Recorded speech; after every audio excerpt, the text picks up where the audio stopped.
Shalom Bapak Ibu Saudara yang dikasih Tuhan. Hari ini kita akan belajar kembali dalam 1 Samuel pasal 3 ayatnya yang ke-10 dan ayatnya yang ke-11. Lalu datanglah Tuhan, berdiri di sana dan memanggil seperti yang sudah-sudah Samuel, Samuel. Dan Samuel menjawab, berbicaralah sebab hambamu ini mendengar. Jadi saat itu belum pernah kembali ada terjadi firman Tuhan yang difirmankan oleh Tuhan sendiri. Penglihatan-penglihatan itu jarang. Dan Samuel akhirnya awalnya itu tidak menyadari bahwa Tuhan yang memanggil dia. Dia pikir Imam Eli. Dan akhirnya ketika Imam Eli sudah memberitahukan bahwa bukan dia yang memanggil tetapi Tuhan, maka Samuel pun berkata seperti ini, berbicaralah Tuhan sebab hambamu ini mendengar. Dan kita melihat di sini ayatnya yang ke-11, firman Tuhan diawali dengan sebuah pernyataan. Jelas pernyataannya, ketahuilah aku akan melakukan sesuatu di Israel sehingga setiap orang yang mendengarnya akan bising kedua telinganya. Kata bising kedua telinganya di sini berbicara tentang akan kaget, akan tidak menyangka, sehingga mereka seakan-akan ini membisingkan. Ini seakan-akan sangat keras berita yang mereka dengar. Dan kita pasti penasaran ya, apa yang Tuhan mau lakukan sehingga membuat kedua telinga bangsa Israel, setiap orang-orang yang mendengar kedua telinganya akan bising. Kalau Bapak Ibu Saudara melihat di dalam ayat selanjutnya, maka kita akan melihat bagaimana yang Tuhan mau lakukan, yaitu hukuman kepada Imam Eli dan keluarganya ya. Saya percaya ini akan membuat bising telinga bangsa Israel, karena bangsa Israel akan sangat kaget. Wah, kok hamba-hamba Tuhan kok dihukum ya? Barangkali ini akan menjadi sebuah trending topik kalau hari ini, hal yang viral ya. Wah, kenapa ini terjadi? Tuhan mulai menghakimi bukan hanya umatnya, tetapi mulai dari dalam rumah Tuhan. Wah, ini menjadi sebuah hal yang miris ya. Tetapi sangat jelas dikatakan dalam ayat itu. Kenapa?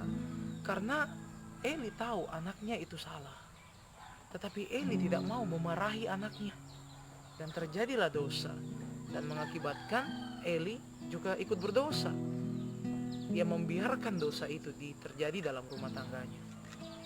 Hendaknya ini menjadi pelajaran juga bagi kita bahwa bukan hanya pendeta-pendeta yang kita harus lihat hidupnya, kita harus hakimi sehingga tergenapilah ayat firman Tuhan itu ya. Kita kadang melihat selumbar di mata saudara kita, tetapi balok di mata kita nggak lihat. Sadarilah Bapak Ibu Saudara, kita juga adalah hamba-hamba Tuhan. Kita dulu hamba dosa, kita menjadi hamba Kristus saat ini. Kita adalah juga imam Tuhan. Atau Petrus berkata jelas, kita bangsa yang terpilih, kita imamat yang rajani. Dan mari setiap kita koreksi hidup kita masing-masing. Jangan lihat keluarga orang lain, lihat keluarga kita. Apakah istri, suami, dan anak-anak kita, tetap kita bisa tegur mereka, kita doakan supaya mereka juga tetap datang pada Tuhan. Dan hari-hari ini kalau kita melihat virus corona mengharuskan setiap kita tidak keluar, mengharuskan setiap kita tidak pergi kemana-mana, tetapi kita tinggal di rumah.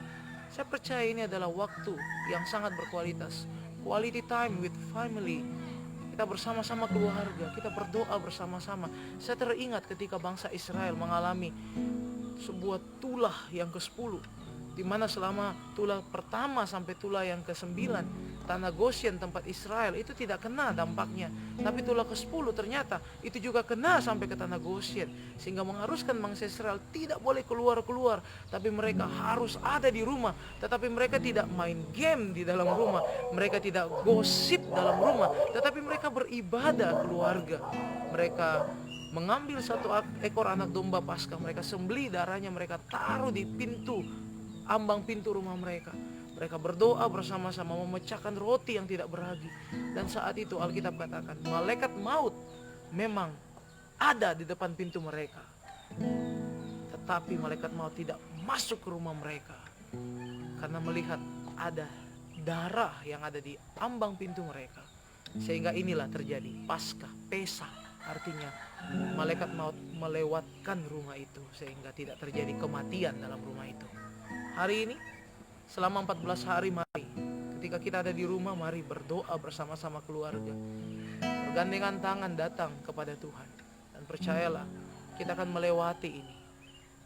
Virus ini akan dilewatkan dari rumah tangga kita, dilewatkan dari setiap keluarga-keluarga kita. Dan kita tidak akan kaget, kita tidak akan gentar dengan berita-berita ini. Nah, kalau kita tidak mau beribadah, maka kita akan kaget ya. Lihat, saat ini kita kaget. Awalnya berpikir, oh virus ini hanya untuk orang-orang yang tidak percaya Tuhan, di negara-negara yang tidak mau beribadah. Hei, halo, negara-negara yang notabene tempat ibadah, negara-negara yang notabene adalah orang yang beragama, hari-hari ini kena dengan virus ini. Dan kita pun menjadi kaget. Kena kepada Indonesia, kita menjadi kaget. Kedua telinga kita bising dengar berita ini. Kita gentar. Hari ini mari seperti Samuel, tetap dengar apa yang menjadi perintah Tuhan, tetap dengar apa yang menjadi arahan Tuhan. Dan percayalah, dalam doa ada mujizat, dalam doa ada pertolongan, dalam doa ada perlindungan. Ketika kita berdoa, mujizat itu nyata. Amin.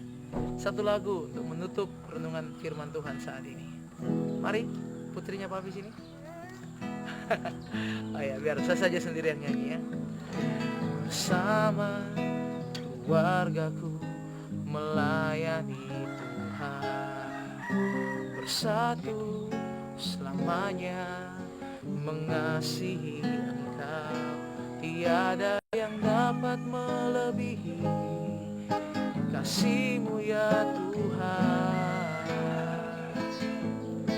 Bagi kami Kaulah segalanya.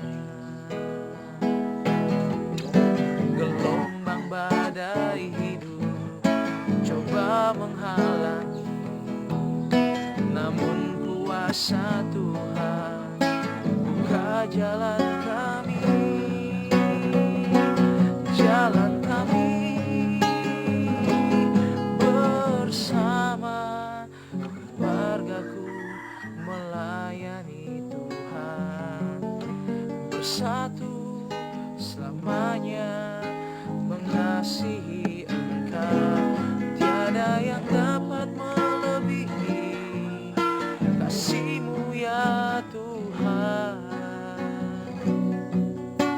Bagi kami Kaulah segalanya. See you next time. Tetap percaya bersama keluarga dalam doa-doa kita. Virus dilewati.